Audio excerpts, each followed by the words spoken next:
Le peuple de Kuma, les boucaniers, cachent beaucoup de secrets tels que leur origine et leurs péchés. Il est maintenant temps de tout apprendre sur eux et leurs crimes, le secret du siècle oublié qui a été de cacher 5 des 8 armes antiques. Et oui, vous m'avez bien entendu, il y a 8 armes antiques et non 3 comme nous le pensions jusqu'à maintenant. Nous allons aussi essayer de deviner leur identité, mais pour commencer, analysons l'origine de Kuma et des boucaniers. C'est parti. On va donc se demander qui sont les boucaniers dans l'histoire, quelle est l'inspiration réelle de cette race, d'où viennent-ils et qu'est-ce qui les rend si spéciaux? Pour l'instant, on connaît 2 boucaniers dans l'histoire, Kuma et son père Clap. Leurs caractéristiques semblent être leur sang de géant, leur grande force et leur grande taille. Nous savons également qu'à cause d'un crime commis, les boucaniers ont comme destin d'être réduits en esclavage. Ils transmettent d'ailleurs la tradition de Joy Boy et Nika et le considèrent comme un héros. Il y a 3 autres personnages qui pourraient être des boucaniers.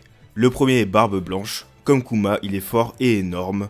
Les 2 personnages font également preuve d'une grande capacité d'amour. L'amour et l'attention que Kuma porte à Bonnie, Ginny et aux personnes âgées du royaume des Sorbets est similaire à l'amour et l'attention que Barbe Blanche porte à son équipage et ses fils. Il y a aussi un détail visuel qui les rapproche, les bourrelets sur les côtés de leur bouche. Cela pourrait être une coïncidence, mais ça nous amène au deuxième personnage qui pourrait être boucanier, le Vert à Skypea, dont les caractéristiques notables sont ses défenses sur les côtés de sa bouche. Vert est vénéré par le peuple du ciel. C'est un objet d'admiration éternelle. À Chandora, nous voyons des figures rappelant Kuma, que ce soit aux ruines ou encore sur le bâton du chef. Peut-être donc que les boucaniers et le peuple du ciel étaient liés par le passé. D'ailleurs, le chapitre d'introduction du Vert est nommé SOS, lettre ressemblant à 505, et comme par hasard, le chapitre 505 est nommé Kuma. Dans ce cas, le SOS pourrait signifier Save Our Soul ou Save Our Ship, donc sauve notre ami ou sauve notre bateau, comme ce que Kuma a fait à l'équipage de Luffy. L'autre personnage pouvant être un boucanier serait Barbe Noire. Cela expliquerait sa taille, sa ligne spéciale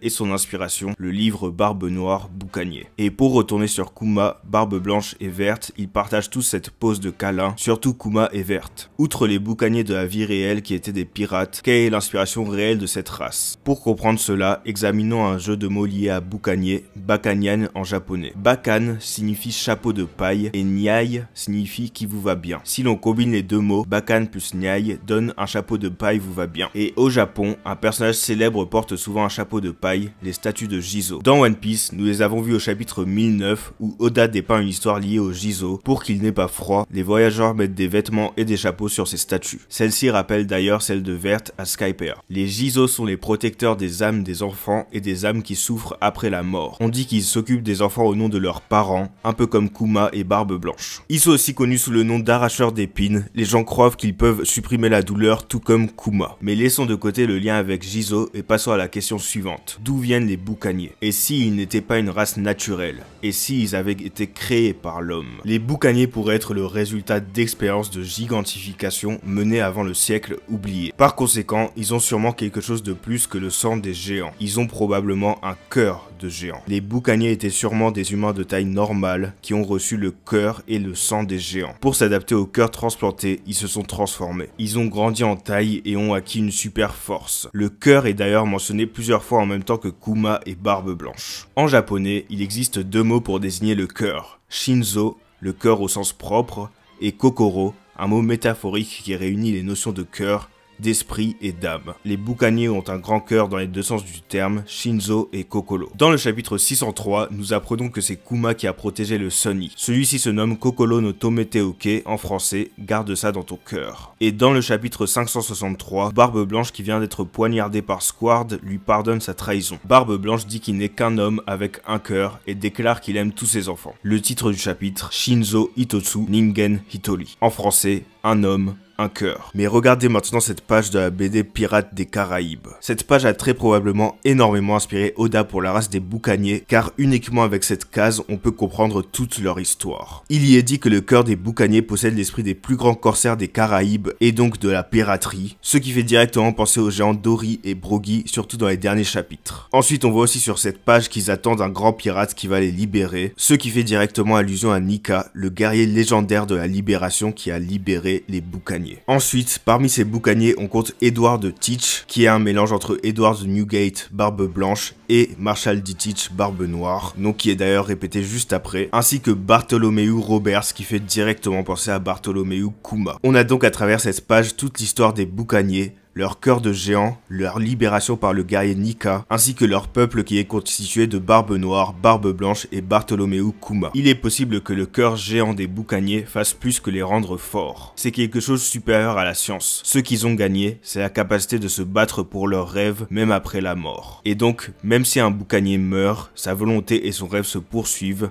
tels des zombies. Barbe Blanche rêvait d'une famille, et c'est maintenant le cas. Même après sa mort, son équipage est toujours tel une grande famille. Pareil pour Kuma, son rêve est celui qui lui permet de continuer à se battre. Le rêve et l'histoire de Joy Boy perdurent aussi au travers des générations. Pour revenir au cœur, la manière dont des cœurs de géants ont été ajoutés aux boucaniers pourrait provenir de l'Ope Ope no Mi, prenant aussi une forme de cœur. On sait que c'est possible puisque nous avons vu Law échanger le cœur des Mugiwara à Punk Hazard. Pourquoi ne pourrait-on pas l'utiliser pour changer le cœur des races? Par ailleurs, c'est aussi à Punk Hazard que nous avons vu des expériences de gigantification pour la première fois, racontées par Law, le porteur de l'Ope Ope no Mi. On sait aussi que l'ancien utilisateur de ce fruit était un docteur scientifique. Intéressant, n'est-ce pas? Mais qui aurait pu faire cette expérience et dans quel but? Pour cela, il faut aborder l'une des inspirations de Kuma, le mythe juif du golem. Un golem est une entité animée créée par des humains à partir de boue, connus pour leur force et leur manque d'intelligence. Ils exécutent n'importe quel ordre de leur maître sans hésiter. Après avoir terminé sa tâche, le golem se figera et redeviendra une statue d'argile. Et oui, ça fait directement penser à la race des boucaniers, destinés à l'esclavage, mais aussi aux pacifistas, obéissant bêtement aux ordres du gouvernement et s'arrêtant après avoir agi. Le golem est constamment désigné comme une figure tragique dans de nombreux médias,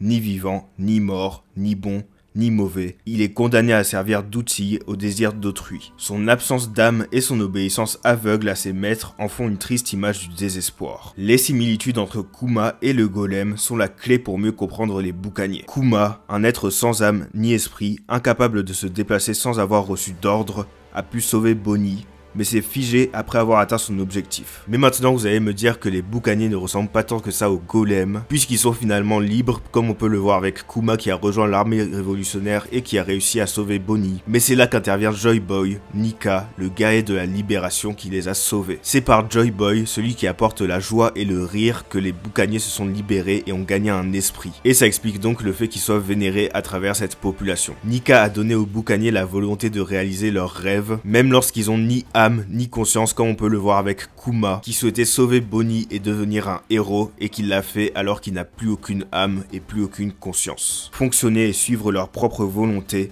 même sans leur âme ou leur esprit, se déplacer par eux-mêmes, même après la mort. Ce trait est marqué dans leur génétique, c'est donc un élément important de leur origine. Si l'on considère le mythe du golem comme source d'inspiration des boucaniers, on peut alors découvrir leur sombre passé. Les boucaniers sont une race sans réel esprit, créée par les humains et génétiquement modifiée pour obéir à leurs ordres sans aucun doute. En d'autres termes, ils étaient esclaves dès les premières années de leur existence. Mais qui pourrait reproduire avec succès la lignée des géants? C'est Vegapunk qui nous a donné la réponse, le grand royaume qui a vécu il y a 900 ans. Ce sont les seuls pouvant être capables de mener de telles expériences et il y a beaucoup de mystères autour de ce royaume. Mais le plus intéressant est que cela coïncide avec l'époque de Joy Boy, Nika, le guerrier libérateur des boucaniers et étant devenu une légende racontée de père en fils auprès d'eux. Il se pourrait même que Joy Boy soit lui-même un boucanier ayant combattu pour la libération au vu de la taille de son chapeau. Tout comme les boucaniers, Zunesha a aussi fait un péché à la même époque, péché sûrement lié à celui des boucaniers, ce qui expliquerait donc leur mise en esclavage et les expériences sur eux en guise de châtiment à cette époque. Il est temps de savoir quel est le péché qui a fait des boucaniers des proies,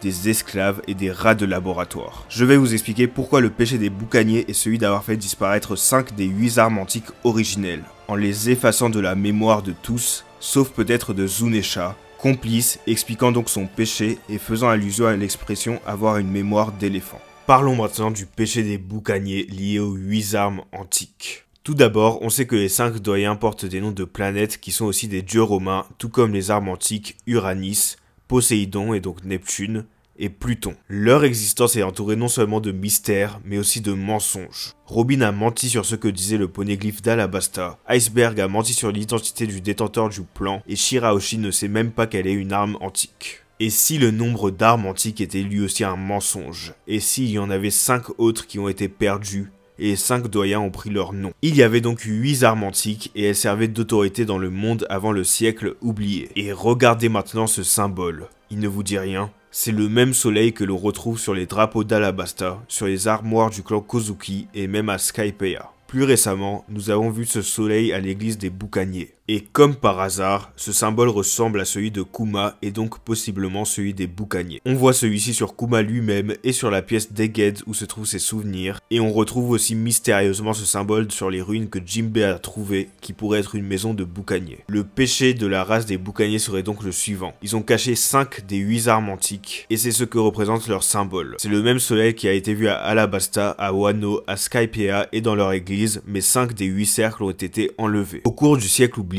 les armes antiques auraient pu être perdues à jamais. Et au lieu de les éradiquer, la race des Boucaniers les a cachées jusqu'à ce que le moment soit venu pour elles de se réveiller. C'est d'ailleurs ce que Kuma a fait au Mugiwara. Au lieu de laisser l'équipage être vaincu par les marines et les pacifistas, il les a cachés au monde entier. Comment ont-ils pu cacher les armes antiques ? La réponse est la mémoire. Nous avons déjà assisté à de l'effacement de mémoire. On sait que Kuma peut extraire la mémoire comme il l'a fait avec ses souvenirs. Et à Dressrosa, Sugar a transformé les gens en jouets qui ont été oubliés par tout le monde.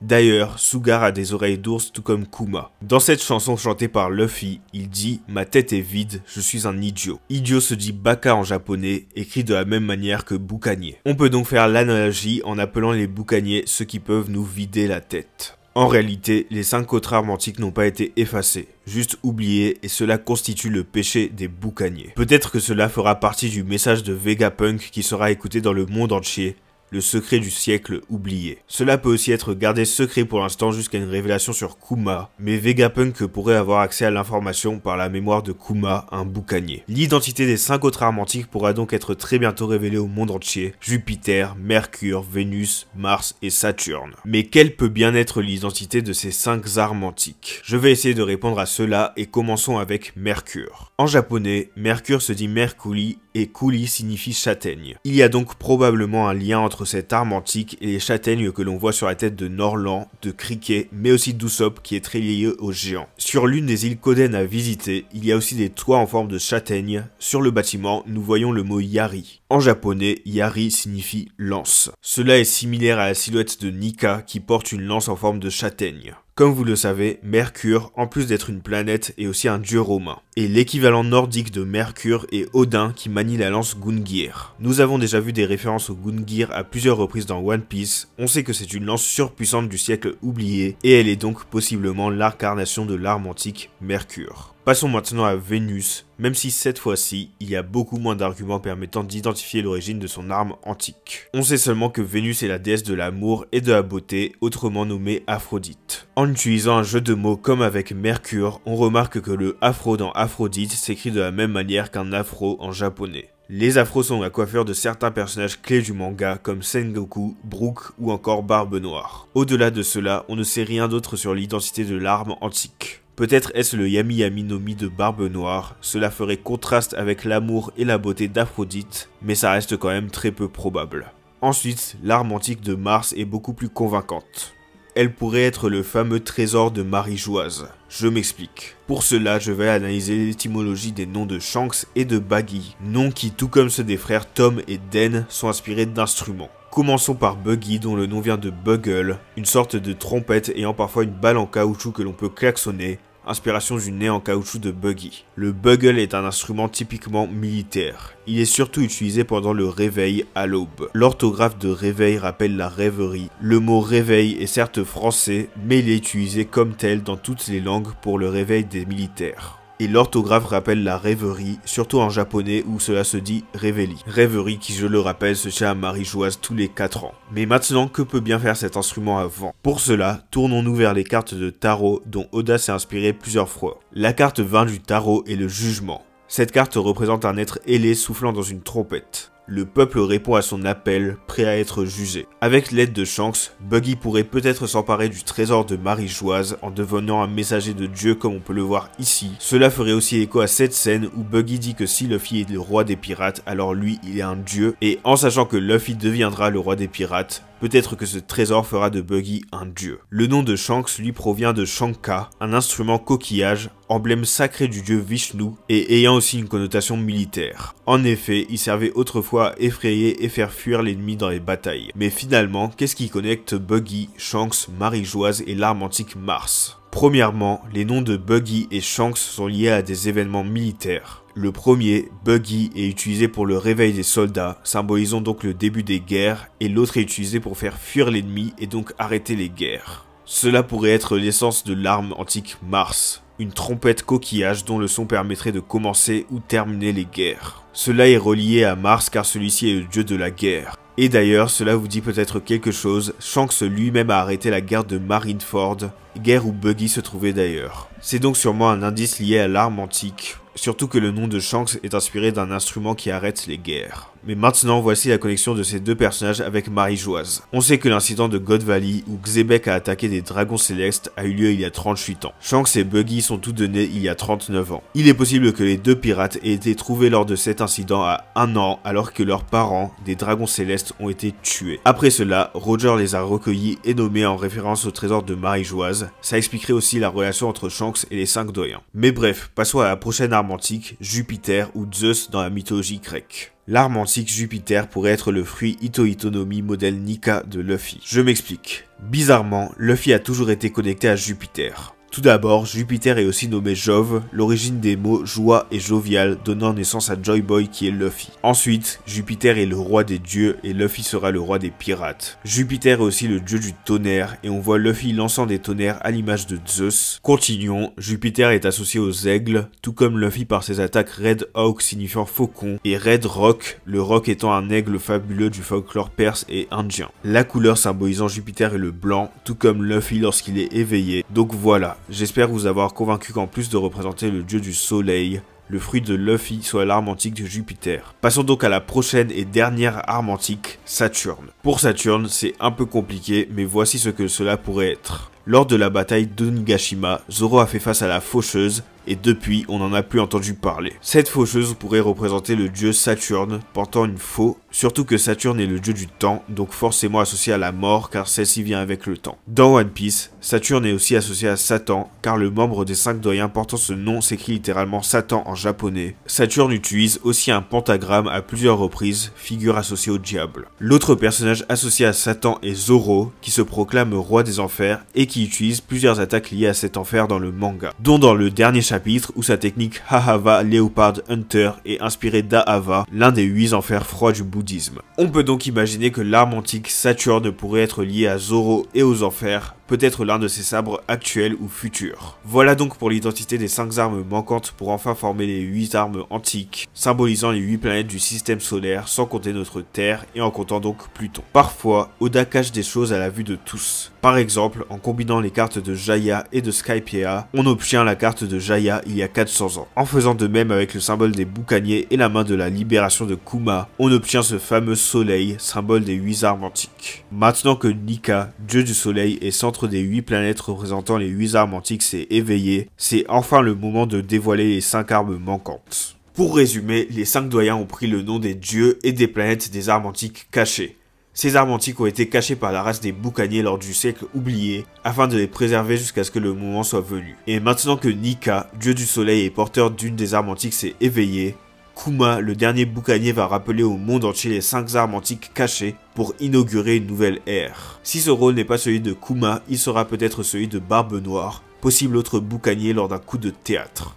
Et même pourquoi pas une révélation de Zunesha, seule entité se souvenant de l'existence des 5 armes antiques manquantes, révélation pouvant être faite par la voix de toutes choses. Vegapunk pourrait aussi révéler cela lors de son dernier message, qui sera très probablement à propos du siècle oublié. Il est possible que Joy Boy ait été un boucanier, puisque sa légende est racontée par ce peuple, et de plus, on voit son chapeau qui est trop grand pour être celui d'un humain, trop petit pour être celui d'un géant, et parfait pour être celui d'un boucanier. Et bien sûr, comme je l'ai dit au début, cela coïnciderait aussi avec le jeu de mots entre boucanier et bakanyai, signifiant un chapeau de paille vous va bien. Et voilà pour cette première théorie One Piece axée sur le peuple boucanier, les armes antiques et Kuma. Dites-moi si vous aimez les théories One Piece et sur quels éléments je devrais me concentrer pour la prochaine. Sur ce, likez la vidéo si vous l'avez aimé, partagez-la à des personnes aussi susceptibles de l'aimer, abonnez-vous et activez la cloche si vous voulez plus de vidéos de ce genre. Salut à tous!